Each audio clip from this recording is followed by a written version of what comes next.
все, не надо брать 200. Никаких подсказок, тишина. Погнали. Какие инструменты нужны для работы в саду? Грабли. Что пьют за завтраком? Кофе. Чай. Где спит кошка? На коврике. Что берут на зимнюю прогулку в лес? Лыжи. Санки. Где работает моторист? Цеху. Отлично. Уложились 20 секунд. Цифру хорошая. Что берут? Проверяем. Первый вопрос. Какие инструменты нужны для работы в саду? Ответ был Грабли. гениальный ответ, потому что вы угадали самый популярный ответ.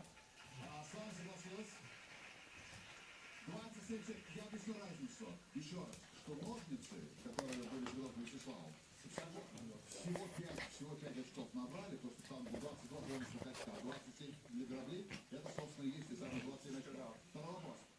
Что пьют за завтраком? И вы сказали? Я сказал сначала кофе, потом чай. Хорошо. Абсолютно точно. Чай самый популярный ответ. С вами согласилась 35 человек, снова 129 очков. Третий вопрос. Где спит кошка? На коврике. На коврике. Это отличный ответ. С вами согласилась 5 человек. Самый популярный ответ в кресле. На втором месте на диване. В кресле 24 человек сказали, и на диване 23. Четвертый вопрос. Что берут на зимнюю прогулку в лес? Вы что сказали? Санки. И это второй по популярности. Просто они немного стоят, к сожалению, оба эти ответа. И вы зарабатываете 15 очков, сумма 149.